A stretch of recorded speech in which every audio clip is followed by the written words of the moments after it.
in some ways, ito po yung nagiging inspirasyon no, sa mga nakakarinig sa atin. Dahil kung minsan nakaka-relate tayo, yun yung pinagdadaanan ko. So, nagbibigay ito ng kaliwanagan po sa iba. Amen? So, hindi po ako pagtatawag, but for sure, maraming mag-share. Yes. So, mukhang ako yata. Hallelujah. Amen. Praise the Lord. Salamat sa Panginoon. Hallelujah. Sobrang pasasalamat sa Panginoon yung mga ginawa ni Lord na milagro sa pamilya at the same time sa buhay ng inyong lingkod. Ko ina-amaze amazing si Lord, mga kapatid. Sabi ko, Lord, tapat kang nangako sa iyong lingkod dahil uudtot na magaganap yung mga bagay na pinakita mo, Panginoon.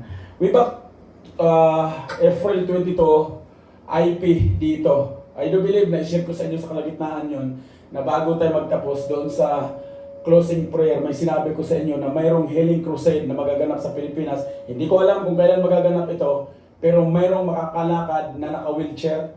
Tapos ang lugar ay nabalutan ng sikay na glory. And indeed it happened, mga kapatid, yung nakita ko na nakaupo sa wheelchair, tapos isang malaking bahay. Last Sunday, alas 8 ng umaga, mayroong nag-abang sa kanila ni Nalin sa may Panambahan na neighborhood. Doon nakatira sa malaking bahay na nais dumalo. At nung time na yon, ang natanong ko, sino yung nakaupo sa wheelchair? At yung nandoon, yun yung nakaupo sa wheelchair na nakalakad. Na-amaze ako sa ginawa ng Lord.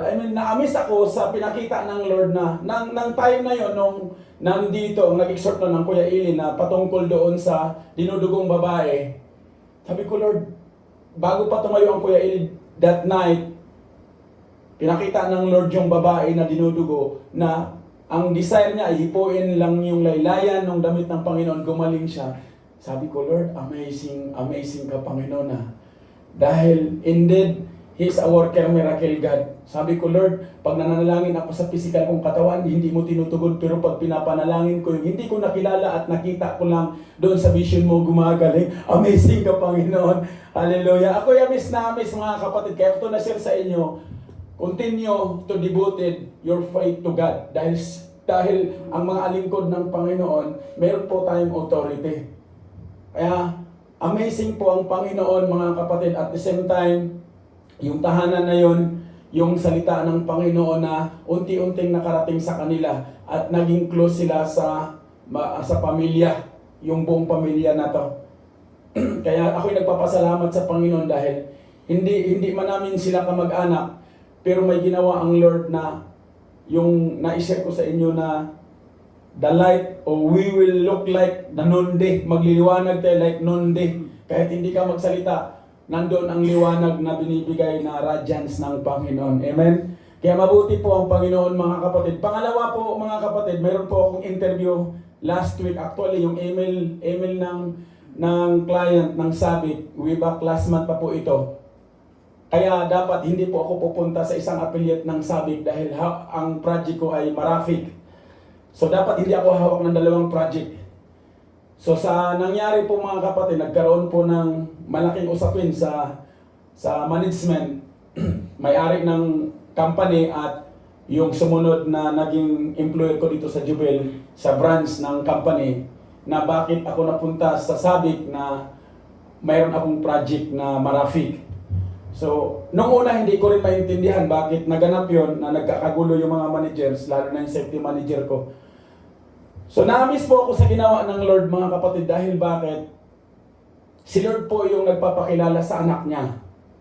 Yung pong interview na iniiwasan nung aking department manager na para hindi raw ako mababothered, yun po yung naganap nung nakarang araw na kung saan na ko si Ate Juliet. Napaalis na ako noon, kinuha ko na, kalimutan ko yung bag ko na nandoon yung mga dokumento ko. Nung dumating na ako doon sa isang affiliate ng Sabik, dahil para sa interview ng exam at interview, meron pong 5 o 6 na kasama ko na iba't ibang company, mga kapatid. Ang amazing po dahil nang gabi na yon, hindi po talaga ako nag-aral kasi 11:30 po ako natapos doon sa likod magliha-liha. Tapos gumising ako ng alas 3 dahil 4:30 po, kailangan nasa planta na ako. Kaya wala po talaga, sabi ko, Lord, may kasalanan ako. Purihin ng Panginoon, nanalangin ako sa iyo na ang iyong lingkod ay hindi mapapahiya. We will always be ahead, not a tail. Pero ang kasalanan ko po, hindi ako nag-aral. So here it comes, yung oras ng interview mga kapatid, 8 o'clock. At nung likasan yung kuya, malaki ang boses. Andun ako palakad-lakad sa hallway. Nang masalubong ko yung mga dati kong nakasalamuha na mga taga insurance sabit way back 2015, 2016. Nakita ko sila. So ang bunga niyakap nila ako, niyakap ko sila kasi matagal na panahon. Tapos sabi ko, why are you here? No, we have a schedule for exam and interview for company safeties. Tapos binalik nila sa akin yung tanong, sabi ko, this is the problem, why? Dahil sa edad kong ito, kayo na naman makasalubong ko sa nagtawanan. So yung client na nag-invite na isama ako doon, nagulat siya.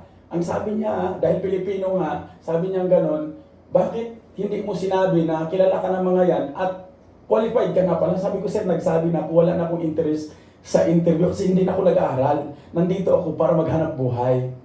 Amazing po ng Lord mga kapatid. Alam niyo po, ang ginawa ng Lord, pinaupo nila ako sa harap, tapos yung mga kasama kong ibang company doon sa iba't ibang posisyon sa conference room. Tapos ang sabi sa akin, hindi ka na mag-undergo ng interview, pasado ka na. Sabi ko, talagang papasa na ako kasi ayoko na talagang mag-exam at mag-interview. Pero ang ginawa ko, nag-attend ako ng exam.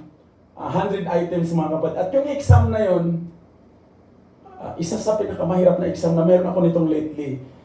Wala siyang pinagkaiba sa NEBUS exam mga kapatid. Kasi sabi ko, Lord, di ako nag-aaral pero bigyan mo lang ako ng hints na makakuha ko kahit na mga 80% kasi yun yung pasado mga kapatid. Binigyan kami ng 1 hour na oras, duration. And right after nun mga kapatid, nung makita nila yung result ko, na-perfect ko po yung exam. Hindi pa nag-aral yun, hallelujah. Kaya ako na-amaze sa ginawa ng Lord, sabi ko, Lord, totoo ka. Sabi ko, patawarin mo ko kasi hindi ako nag-aral, but yet, ginawa mo yung favor mo sa iyong lingkod. Amen? Amazing po. At hindi lang po yun, mga Lord. Kanina po, natanggap ko po yung email na galing siya ng Sabic HQ, headquarters, sa pinaka-main ng Sabic. Under niya lahat ng affiliates. May dumating pong email na naka-skillet sa may-ari ng company at nakalagay ang pangalan ko na pasado ako and unqualified na kahit saang system ng Sabic nandoon ang pangalan ko. Sabi ko, hallelujah. Kaya sabi ko sa manager ko, this is the day of celebration. Dapat bonus ang ipadala nyo sa akin, hindi trabaho. Pero ang punto mga kapatid, amazing po si Lord pag magtiwala ka kay Lord at sumunod ka lang kay Lord. Amen. Amazing po mga kapatid. The best po talaga si Lord. Dahil ang kabutihan niya, ang favor niya ay mag-overflow sa kanyang mga lingkod. If we truly really believe and have faith na mayroon pong gagawin si Lord. Amen? And lastly, na pagpasalamat ko sa Panginoon, yung nitong lately mga kapatid, amazing si Lord. Late na po akong natutulog dahil sa reporting. At the same time, kailangan alas 3, magising na ako. Kakapiraso lang yung natutulog kong oras. Sabi ko, Lord, baka hindi ko kayanin physically. But alam niyo po yung kapangyarihan ng Panginoon na yung nandoon ka sa trabaho, pauwi ka pa lang, binabalik ng Lord yung lakas mo, na excited ka, makikita po ang mga kapatid. Praise God, factor na lang yung masasarap na niluluto. Amazing po si Lord mga kapatid dahil nire-restore po niya yung kalakasan. Sabi ko, Lord, literally talaga hindi ko kaya to, lalo na yung ganitong oras na mga pasok. Dahil po yung Sabic affiliate mga kapatid, 3 o'clock to 12 sila na kailangan kong atinan. Tapos yung original na project na mayroon ako sa Marapi, 4:30 to 12, 3 o'clock to 6 o'clock. So sabi ko, Lord, nandito na ako hindi na ako pwedeng umatras pa. But the good thing is, when we fully trust the Lord mga kapatid, na sa lahat ng sitwasyon, ang makikita ko lang, Lord, salamat. Alam ko sa physical ko, Lord, hindi ko to kaya. Pero dahil ikaw yung Diyos na nagpapatayo sa akin, mapapagtagumpayan ko ito. Amen po, amazing po si Lord mga kapatid. He is a worker miracle God. Tawagin mo si Lord, siya po yung magtugon sa lahat ng iyong panalangin. And amazing po mga kapatid. And isa po sa, in addition na yung babaeng balo na pinatutuo ko sa inyo rito na nakaupo din sa wheelchair magpahanggang sa ngayon, ang sabi ko sa kanya, when you fully obey and trust the Lord, ito lang yung pwede mong isipin, makalakad ka. And praise God dahil naging positive yung kanyang testimony, yet nakaupo pa rin siya sa wheelchair. But sabi niya, unti-unting bumabalik ang lakas ko. Kuya po ang tawag niya sa akin. That was kasama ko noon sa trabaho na hindi pa nakapag-abroad. Nakaka-chat ko siya na sabi niya, ang hirap ng habang buhay ka na nakaupo sa wheelchair. Sabi ko sa kanya, magtiwala ka sa Panginoon and I keep on praying na mayroong gagawin si Lord at magiging living testimony ka. Amen po, amazing po si Lord mga kapatid. Kaya ako'y nagagalak dahil sa kabila ng mga sitwasyon, sa kabila ng mga struggles, si Lord po, inaangat po ang kanyang mga lingkod. I do believe hindi lang po ang nasa harap ninyo. Magtiwala po tayo sa Panginoon, go for the flow to glorify God. Huwag tayo gumawa ng boundary na ito lang yung kaya. Hayaan natin na si Lord ang gagawa ng boundary sa buhay natin. Ma-amaze po kayo mga kapatid. Si Lord po ay kayang gumawa ng out of our imagination. Yung hindi natin lubos maisip, kaya niyang gagawin sa mga buhay natin. Yan po yung naranasan ko within this range mga kapatid. Na lahat yung pinapanalangin, lahat yung dinisire ng inyong lingkod, binigay indeed ng Lord 100%. May mga delay, but yet the good thing is, walang ibang kasasalamatan kundi yung ginawa ng Panginoon. Amen.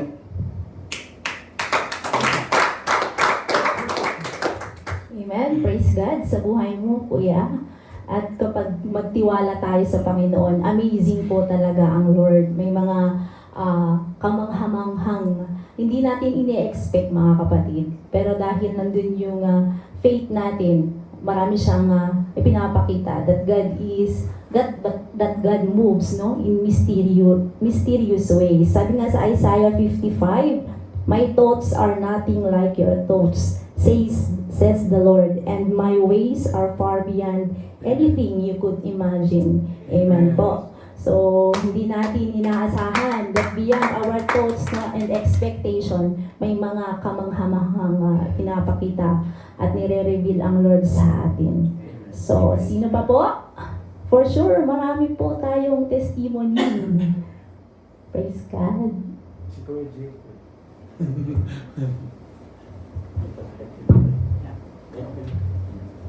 Amen. Sa buong pagpalang sa ating lahat, mga kapatid. Nais ko lang pong papurihan at pasalamatan ng Panginoon sapagkat talagang kaibuti niya, mga kapatid. Sa aking buhay, muli, miracles happen, mga kapatid. Because last week, during our first night, hindi ko po in-expect na ganun, mga kapatid. Tunay na kapag tayo nananatili lamang, mga kapatid, at nagtitiwala sa ating sariling kalakasan, mapufall tayo, mga kapatid. Kaya, ang Diyos talaga, mga kapatid, He is a worker miracle God. That time, mga kapatid, within 4:30, bigla akong nag-paint dun sa loob po ng planta. Nawalan po ako ng lakas, parang lumilipat po. Tapos, nanginig, nanghina. Pero, sa isip ko, mga kapatid, kasi siyempre, hindi po mawala sa isip natin yung kaya. Continuous lang po ako nagtatrabaho. Pero nung dumating yung time na talagang bagsak na po ako, mga kapatid, ang pinagpapasalamat ko po talaga yung struggle na nakarating ako dun sa laundry, mga kapatid. Kasi yung daan at yung daan, pagtingin ko, mga kapatid, parang nagsiswing. Tapos yung lakas ko po, mga kapatid, parang wala na po. Pero that time, mga kapatid, yung parang kang inaakay na talagang siya yung nagdadala sa'yo. Although hindi ko po yun ma-discern nung nandun ako sa sitwasyon, mga kapatid. Pero nung ako po ay nasa camp at rinivive ko po yung sitwasyon na sabi ko, tunay kaibuti mo, Panginoon. Sapagkat inala mo pa rin na ako po ay pagkalooban ng lakas muli. Kasi, mga kapatid, ang hirap po yung ganong sitwasyon. Biruan niyo po na yung kasama ko, Nakita niya mga kapatid yung itsura ko, sabi niya, ikaw ba yan? Kasi yung mata ko po, talagang lubog, tapos para po akong na-black eye na nag-black joke, wala pa akong boses. So, ang sabi ko nung mga oras na yan mga kapatid, salamat Panginoon at muli, binigyan mo ko ng buhay. Na kung wala ka, ang sabi ko mga kapatid, ewan ko kung anong nangyari. So, salamat mga kapatid sa Panginoon na muli, nandito po ko tumatayo at ipinagpapasalamat ang kabutihan ng Diyos at itinataas ang kanyang pangalan sa aking buhay. Tunay po mga kapatid na abide from Him, yung gando natin. Siya lang po ang the God of restoration mga kapatid. Kaya papalad ang nagtitiwala sa Panginoon mga kapatid. Yun lang po.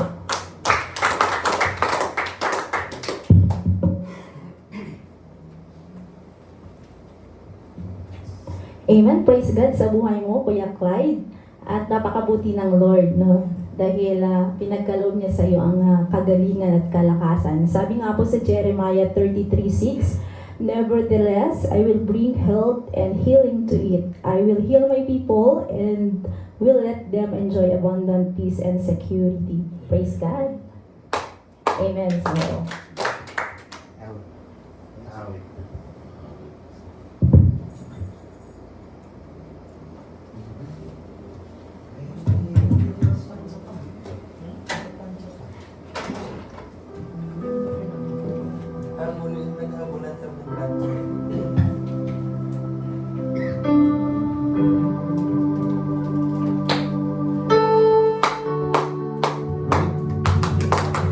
Praise God.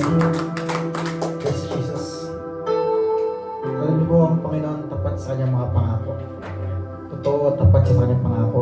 Sabi nga dito, God has too much promises. Amen. That He will be with us all the time. That He will protect us. He will be our strength. He will answer everything you need. And He will provide you. And He will give you peace. Always love you.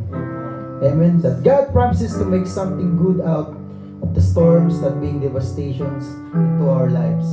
Kanya sa Romans 8:28. God promises are true. Those who love true God. Amen. Yes, Jesus.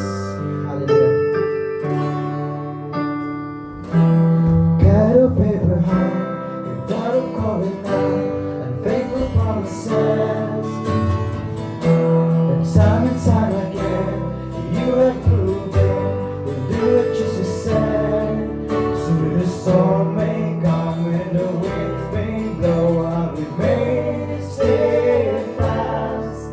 And let my heart learn when you speak a word, it will come to pass. Great is your faithfulness to me. Great is your faithfulness to me.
foundations.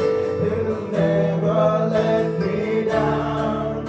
I put my faith in Jesus, my anchor to the ground, my hope and firm foundations. He'll never let me down. He'll never let me down. Great is your faithfulness to me. Great is your faithfulness to me. From the rising sun to the setting sun, I will praise your name. Great is your faithfulness to me. Great is your faithfulness to me. Yes, hallelujah.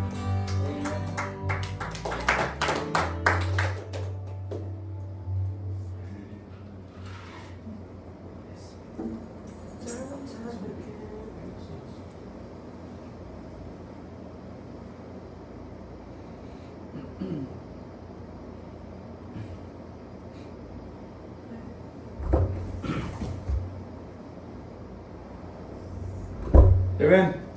Praise the Lord. Great is faithfulness. Purihin ang Panginoon. Amen. Hallelujah. Praise God. Sa sunod po na portion ng gawain, rise up to Jesus. Amen. Ephesians chapter 5 verse 14, 17. Wake up, sleeper, rise from the dead, and Christ will shine on you. Be very careful then how you live, not as unwise, but as wise, making the most of every opportunity, because the days are evil. Today we have the opportunity to give thanks to the Lord throughout our giving. Therefore, do not be foolish, but understand what the Lord's will is. Amen. Praise God. So, giving with significant. So, opportunity time. Tingnan natin kung paano ang Panginoon nagsasalita sa mga nauna sa atin, at ito ay ipinamana sa atin, same as well sa ating pananampalataya. Paano po tayo tumayo, mga kapatid? In Deuteronomy chapter 15 verse 10, you shall give to him freely, and your heart shall not be grudging or complaining when you give to him, because for this the Lord your God will bless you in all your work and in all that you undertake. O lahat ng inumpisahan mo, lahat ng iyong ginagawa ngayon, yan yung sinasabing undertake, i-bless ito ng Panginoon. O bago mo pa siya inumpisahan, nakaplansa na sa harapan ng Diyos. Ang ganda, no? Amen? Agree ba kayo? Hallelujah. Parang ako lang po, Lord. Mabuti po si Lord, mga kapatid. Alam niyo po, isa po, bago po tayo tumunod, isa po sa testimony namin bilang pamilya, when the day the Lord give us the revelation na i-give up ang comfort zone sa Negros, iwanan lahat ng napundar na sa matagal na panahon na nasa ibang bansa po ang inyong lingkod. Ang sabi ko sa aking may bahay, it is the time that we need to obey the Lord. Ang sabi ng aking may bahay, ang iba nag-iipon para mapaganda ang pundasyon ng pamilya, ikaw nagtatapon. Praise the Lord. Susunod o susunod? Siyempre, mag-ubi. O, ubi man pala. O, so, ang condition, when we pray on that day na pagbaba ko noon, way back 2022, ang sabi ko kay Nalin, the day na aapak ako sa bahay na yan, the next day, kailangan aalis na tayo. Ano yung ating mamimit-bit? Yun yung pag-aari natin. So, praise the Lord. Hindi po madali sa aking may bahay, dahil siya po yung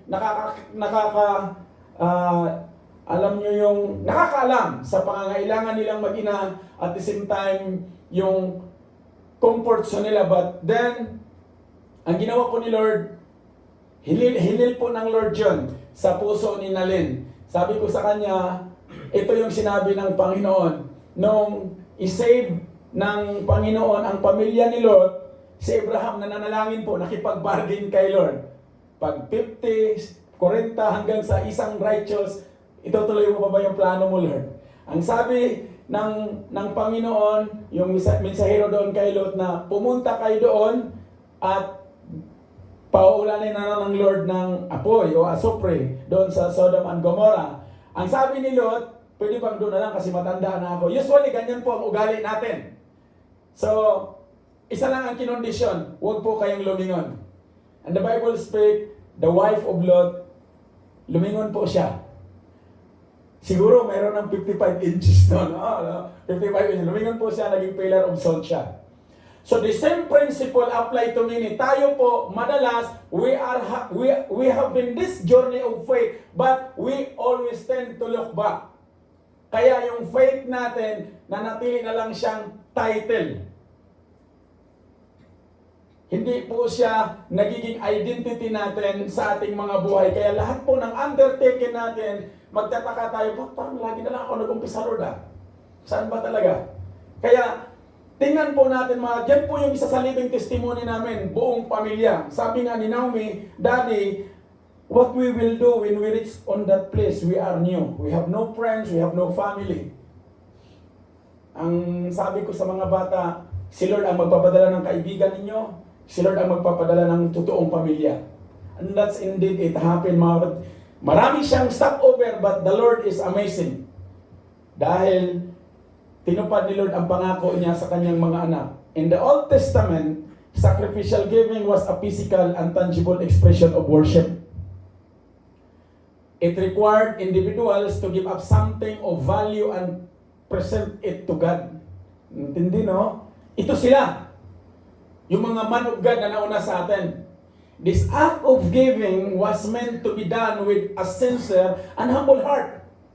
Tayo po, we thought to look the wants, pero hindi po natin tinititigan yung needs. Dalawa po, ang maaaring titigan natin sa mundong ito. Either needs or wants. Somehow, na-overpower tayo sa wants na nakikita natin sa labas. Kaya, kung balikan natin bilang mananampalataya, mga kapatid, yung act of giving, it is meant to be done with a sincere and humble heart, reflecting the inner devotion and commitment to God. So dalawa po yung pag-uusapan natin. Ano po yung pinakamalalim mong devotion ngayon sa Panginoon? At ano po yung pinakamalalim mong commitment sa Panginoon, kapatid? And na-share ko sa inyo kanina na isa sa inner devotion namin kay Lord, buong pamilya, ay sumunod kay Lord. Saan niya kami dadalhin? At ang commitment ay anuman ang magaganap, may bagyo man, mayroon mang mga rough road sa buhay, we will be committed to serve God. Yun po yung aming commitment na lagi namin pinapanalangin sa Panginoon bilang pamilya. Na I keep on telling to the children na one day I will be die. Because we will go all, but you will continue what the Lord started on the life of Daddy and Mommy. Praise the Lord. So, yun yung commitment namin. Now, sa atin, bilang mananampalataya, ano po yung commitment natin? Ano po yung devotion natin sa Panginoon? Somehow, mabilis po tayo hindi, ito yan, Brad. Pagdating po sa pagpapaliwanagan, mainam po tayo magpaliwanag. That's called knowledge. But many individuals struggling to live on it, ang tanong, bakit? Kaya napakahalaga na ang salita ng Diyos, mga kapatid, ito ay mag-penetrate sa bawat buhay natin dahil original po tayong ginawa ng Lord. He created us like His own image, at yung disenyo na yan, hindi yan maaaring kapareha sa katabi mo. You should stand on that kind of design na mag-glorify si Lord. I hope and I pray na makita ninyo ito, a deep and personal commitment or dedication sa Panginoon, sa ating Panginoon, mga kapatid. When it comes to giving, whether it's the context of your faith, kindness, or service, inner devotion has a significant role sa ating mga buhay. It's about giving from the heart with sincerity and genuine care for others. Yung bang tipong kahit napagod ka, pero dahil you have taken care those individuals na nakilala mo, nakasama mo, nagkaroon ka ng heart. Anong nangyari? Pwede bang manalangin tayo? Samahan kita, kapatid. Wala pong Lone Ranger, mga kapatid. Sa movie lang yun. Ang mga Kristiyano, mga kapatid, lumalakad dyan, dalawahan. Minimum yan. Kaya, tandaan natin, Giving from the heart with sincerity and genuine care for others. Now, pray, the Lord will open. Willing si Lord na magbukas. Nasa atin po ang kailangan na ma-deliver tayo sa atin. Somehow, pagdating sa mga literal na material, yes, it is you. Ang sabi nga ng Bible in Ecclesiastes, is better a man to enjoy his own toil. Sinabi doon yan. Pero hindi niya sinabi doon na magpakasasa ka sa anumang meron sa mundong ito. Meaning to say, when the Lord bless the work of your hands, you need to enjoy through a life that comes from the Lord. Ibabalik mo siya kay Lord bilang pasasalamat dahil ang lakas at hininga natin galing sa Panginoon. May your acts of giving be fueled by this inner devotion, making a positive impact in the lives of those around you. Meaning to say, mga kapatid, makikita sa mga hindi nakakilala sa iyo. At isa po yan sa inisip ko sa admin nung nakarang araw, somewhere kahapon ata yun, na mayroon po kaming dokumento na ang may hawak nito ay mechanical engineer, civil engineer, hindi po nila napaprubahan. Pero yung lingkod ng Lord na dumating at pinresent ito sa kliyente, pinirmahan, ang sabi nitong mga M na to, ang sabi na, what is in you, Mr. Umali, that we are trying to ask favor to these people to sign, but when you give the documents, they sign it immediately. One thing I'm for sure, ang sabi ko sa kanila, I have strong God and powerful God. Yung inner devotion natin, mga kapatid, na kahit nasa trabaho tayo, we will raise that the Lord is in our life. Kaya mahalaga ito, mga kapatid. David said in 63 verse 1, O God, you are my God. Kahit nasa kalagitnaan ka nung sinasabi ng mundo na hindi mo sila kaisa sa pananampalataya, just stand and show your faith. I shall seek you earnestly, my soul thirsts for you, my flesh yearns for you, in a dry and weary land where there is no water. Ito po yung devotion, o ito yung devoted si David sa heart niya. Kaya nga, kung maalala niyo, mayroon siyang sinabi na, I will not offer the Lord that it may not cost something on me. Si David po yun. Devotion involves seeking God wholeheartedly, even in our inner struggles. Yung struggles ka dito, hirap kang i-release ito. Mga kapatid, yung oras mo, yung kalakasan mo, from the first place, pag mag-retract tayo, Lord, saan ba galing ang lakas ko? Di ba sa'yo? Lord, saan galing ang pinansal ko? Di ba sa'yo? Yung maganda kong damit, galing sa ito, Lord eh. Dati suot namin, Lord, gotcha eh. Ranasan po namin yun, hallelujah, tagpi-tagpi. Pero tuwa na kami kasi bago eh. Kaya pag may harina, yung sako ng harina, nilalabahan yun. But the goodness of the Lord, no? Pinaranas ni Lord yung magsuot ka ng signature, American Eagle. Pang araw-araw lang. Hallelujah. May your pursuit of Him be sincere and steadfast, church. Yung pagsunod natin sa Panginoon, nawa, ito ay may sinseridad at the same time, mga kapatid, pag binigay natin ang buhay natin sa Panginoon, ibigay natin. Look at David.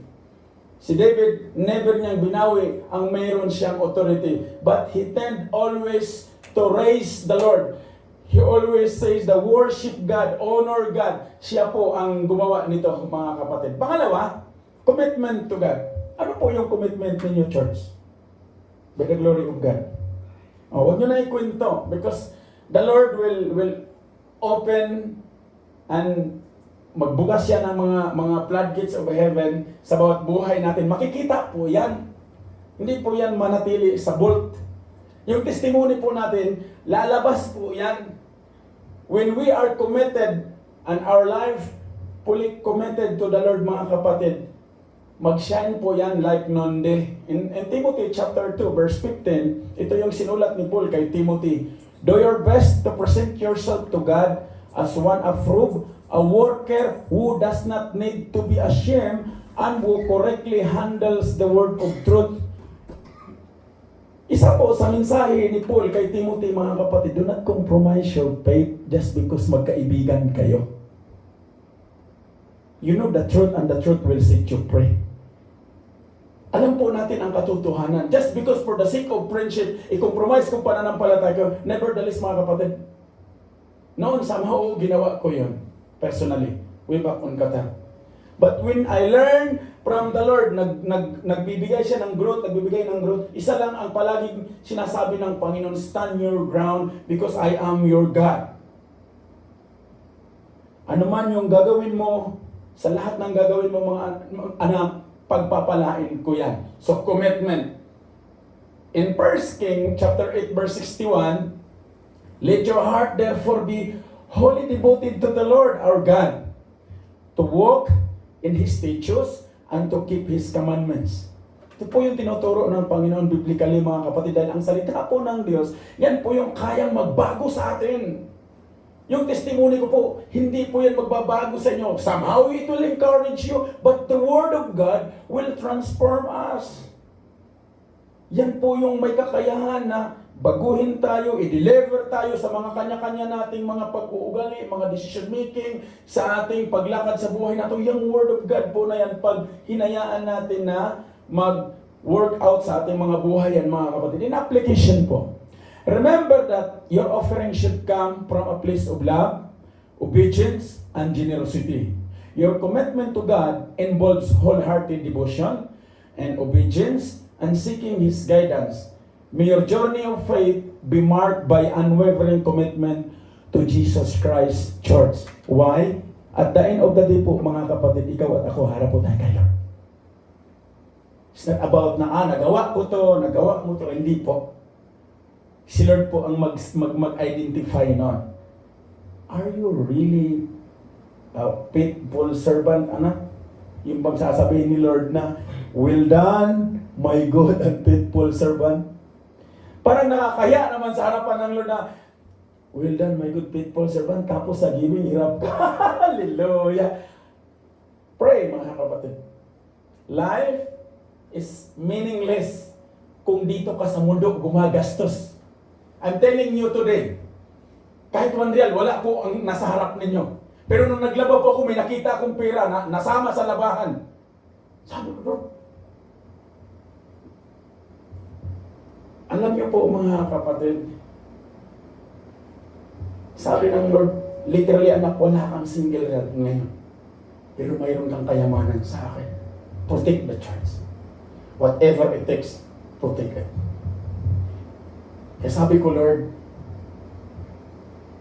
habang nandito ako sa bansang ito, hanggang sa pag-uwi ko doon sa binuksan mo, Panginoon, manatili, nawa na gamitin mo ang buhay ko, Panginoon. Yun po yung laging prayer, devotion, and commitment ko sa Panginoon. I keep asking to the Lord na, Lord, hindi ako karapat-dapat, but then, ikaw ang naglagay nito sa puso ko, Panginoon. Marami po akong nakikita, Lord, pero gusto kong makita ang sarili ko sa harapan mo, Panginoon, na ikaw ang magbasbas nito. Nawa, mga kapatid, yun po yung makita ng bawat isa. When you fully devoted to the Lord and when you fully committed to the work of God sa iyong buhay, material, mga kapatid, hindi mo na yung paglalaanan ng panahon. Hindi mo na paglalaanan ng pinansyal yan. Why? You're committed to God. Isa po sa naalala ko, praise God, dagdagan natin ng 2 minuto. Way back 2013-14 po mga kapatid, nagkaroon po ng breakthrough financially si Lord sa buhay na nasa harap ninyo. Bumibili po kami ng sapatos na nagkakahalaga ng 1,500 reals, 2,000 ino-order po namin sa US. Breakthrough may overtime. But one day ay sabi ng Lord, anong pakiramdam, hawak mo na siya? Mga signature na sapatos na suot ng mga NBA players. Akala ko maganda siya mga kapatid. Nagamit, yes. But one day, tinanggal ni Lord lahat ang appetite na yun. Pumukus ka, anak, sa pinapagawa ko habang nandito ka sa bansang ito. And I keep praising God, mga kapatid. Hindi po nahuhuli si Lord. Now, up to the church today, which you devote your life sa mundo ba na to? Usa, hinahanda ng Panginoon at sinayos ng Diyos sa bawat buhay ng bawat isa. I-commit mo ba ang buhay mo, ang meron ka ngayon sa mundong ito, o ibigay mo lahat ito sa Panginoon? Madali pong magsabi, commit ko to kay Lord Brad. Just do it. Sabi ng Biblia, sabi ng Panginoon, through the life of Apostle Paul, in 1 Corinthians 10:31, whatever you do, do it. Whether you eat or drink, do it to glorify God. Tayo po'y tumayo, mga kapatid. You know better well sa iyong buhay. Kilala po natin ang bawat buhay, bawat puso natin, mga kapatid. It's not about advice, it's about faith. When the Holy Spirit is seated and reign in your hearts today, walang question, mga kapatid, ang pagbibigay. You can even throw out your comfort zone for the sake of calling. When the Holy Spirit inspired you to give, wala kang boundary. Why? Ang Panginoong Jesus hindi po naglagay ng boundary. Nung pagkasala ang tao, ang Diyos binigay niya ang nag-isa niyang anak sa bawat isa sa atin. Somehow naging matalino tayo dahil marami tayong knowledge, marami tayong paliwanagan sa buhay, but we are struggling to live that kind of faith because you know why? Until today, you are not committed to obey the Lord. Yan po yung sinasabi ng salita ng Diyos dyan. When you fully obey to the Lord, kapatid, deny yourself, self-denial ba? Kalimutan mo yung gusto mo, ang gusto mo na lang ngayon, yung gusto ng Diyos sa iyong buhay. At susunod po lahat yan, mga kapatid. The Bible speaks in Deuteronomy, blessing will overtake, blessing will overflow. Hindi mo kailangan maghabol. Hindi mo kailangan na i-gather lahat ang oras mo na magkaroon ng compensation nito. Salamat! Mayroong extension. But, ang principle na meron ng Panginoon, gather your time, gather your skills, gather what you have today in your love, in your storehouse, in your life, and render that to the Lord. And you will find life. You will find a true living God. And that's what our testimony. We never put money in the bank. We put money to the investment to the church. Sa sanctuary ng Panginoon. And that's our testimony to the Lord. Lord, salamat. Dahil kabilang kami noon sa nag-iipon Panginoon. Pero binago mo ito, O Diyos. At manatili nawa ito habang mayroon pa kaming kalakasan na magagamit kami. Not just, Lord, by words, but by our actions and our life, Lord.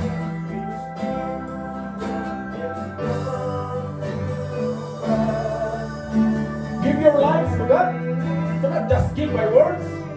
Walk that kind of faith. Minsan, marami tayong nakikita, pero nakaligtaan natin makita ang sarili natin. Nakakaligtaan natin na marami palang ayusin dito sa pagkatao natin. When we speak to giving, when we speak to generosity, start from your heart to the church. And then you will encounter the Holy Living God when you fully commit to the Lord. Lord, sa'yo itong puso ko. Lord, sa'yo itong buhay ko. Gamitin mo ako, Panginoon. That's what the life is, church. Walang ibang magandang gawain sa mundong ito. Ang magamit ka, ang biyaya at pagpapala ng Panginoon. Ano ang klase mayroon kang disiplina ngayon, tsaka gagamitin ng Diyos. It's about surrendering. It's about obedience. Obedience is better than sacrifice, church. Kung tingin mo may sinagripisyo ka ngayon, hindi yan naabot sa kalulatian ng Diyos. The Bible speaks obedience better than sacrifice. Now, if you want to encounter the Holy Living God sa buhay mo, start today. Umpisahan mo, kapatid. Mapalad tayo dahil dinala tayo ng Panginoon sa lugar nito. Nawa, marinig ninyo ang sinasabi ng Panginoon. Dahil ang nais ng Diyos, ang bawat mga lingkod niya ay magiging overflow ang lap. Abundant ang storehouse. Kayang magpakain doon sa mga hindi able magbalik. kayang mag-release ng mga resources. Because that's what it is, ang pagdisignyo ng Diyos sa ating mga Kristiyano.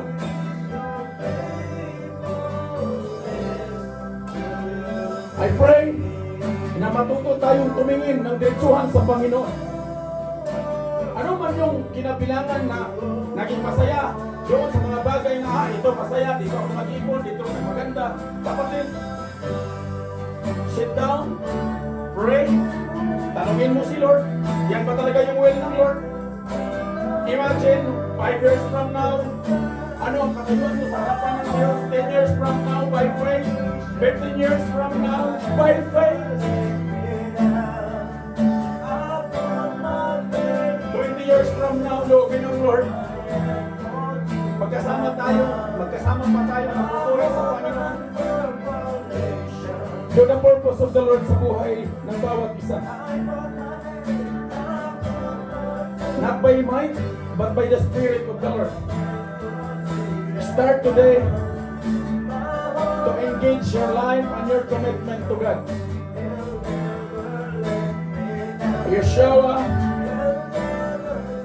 El Shaddai, our Emmanuel, our Jehovah Jireh, our provider.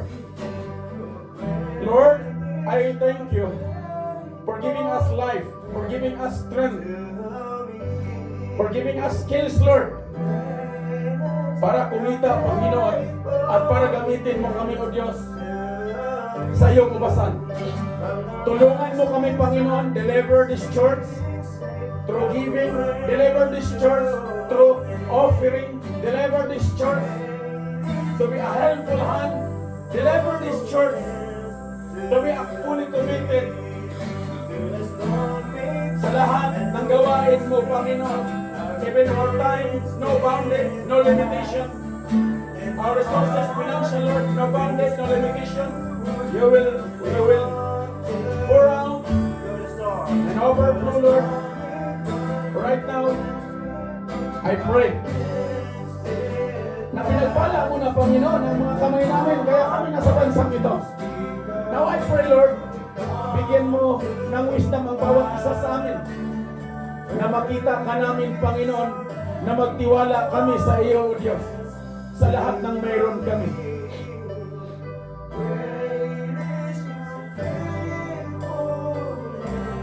Lord, show your face to us. And I want to encounter you, Lord, sa pamamagitan ng pagtitigan. Lord, hindi ka po nagkulang. I do believe, Lord, sa bawat isa mayroon kang ginawang milagro.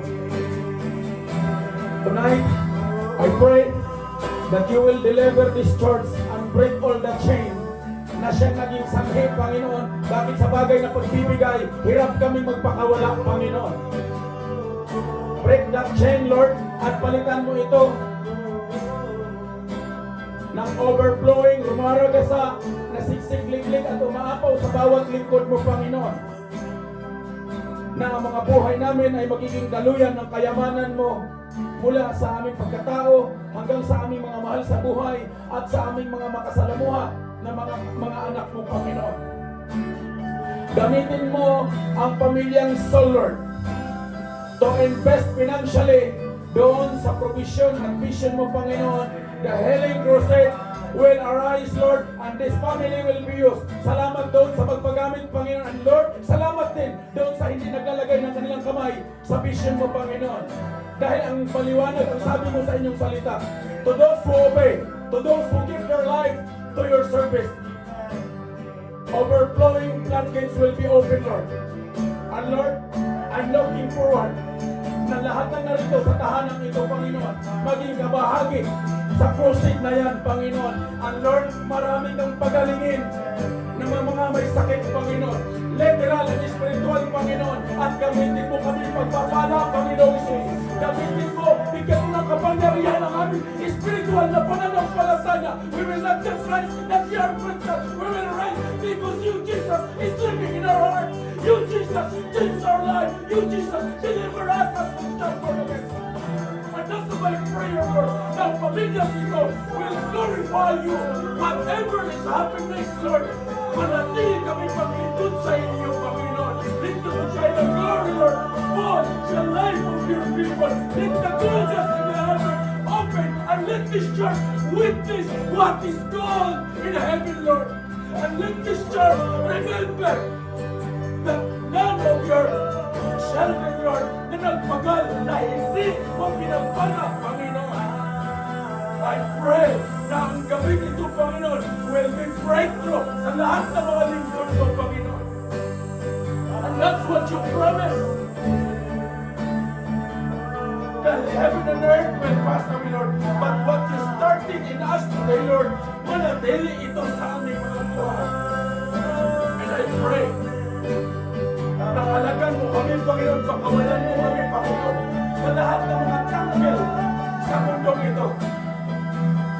Yung lahat ng mga nakatali sa isip, sa mga desisyon making, i-release mo ito, Panginoon. At palitan mo ang desire ng bawat isa na makalangit ng desire. And I pray, Lord, ano man ang magaganap sa ano na ilupas, ang pamilya ito, gagamitin mo, Panginoon. Gagamitin mo sa pinakamarangal na kagamitan, Panginoon, kagaya ng sinabi mo kay Timothy, through Apostle Paul, na sa isang bahay maraming kagalitan.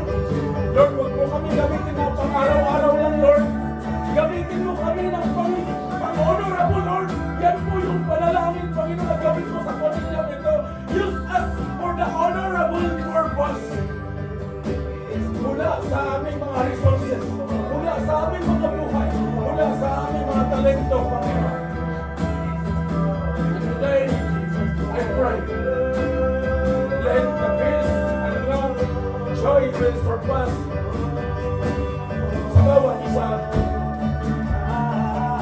Seek, Lord, hanapin ninyo ang Panginoon. Encounter the holy living God. When you witness what is in heaven, church, hindi mo na kailangan na magtabi dahil ang langit, Panginoon, ang langit ay nakahanda para sa bawat isa sa atin. At ito pangako ng Panginoon, in heaven you will prepare mansions that there are enough room for you and me to worship 24/7 sa harapan ng ating Panginoon. At wala tayong ibang gagawin. We will shout, Hosanna, Hosanna, Hosanna to the highest. And that's the life na nais ng Diyos sa bawat isa sa atin.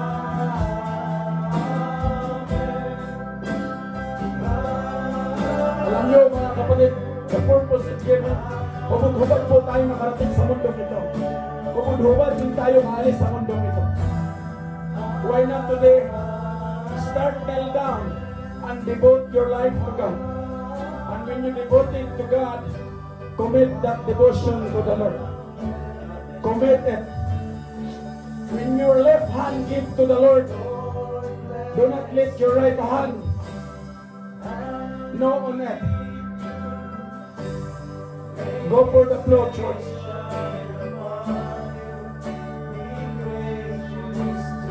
Lord, ang magbabalik sa lahat. Siksik, liglig at umaapaw. Pagkatiwalaan niyo lang ang Panginoon. When you learn this, to release your comfort zone and replace the calling of God, then you will see how God will manifest and will multiply what you have today. And that is the Word of God. Yan ang pangako ng Panginoon. Sa lahat ng nagtitiwala sa Kanya, sa lahat ng sumusunod sa Kanya, siya'y pagpapalay. And I do believe na pinagpala ang bawat isa sa pamilyang ito. And that's what faith I have. May ayaman ang mga anak at lingkod ng Lord. Overflowing. Claim your authority, church. Claim your identity. Anak po ako, Lord, mayaman ako. I'm not a beggar. I am a rich. At tagapagmana ako, Panginoon. Claim your authority and identity sa harapan ng Diyos. Gusto mong magpagamit? Gusto mong breakthrough? Claim your identity before God today.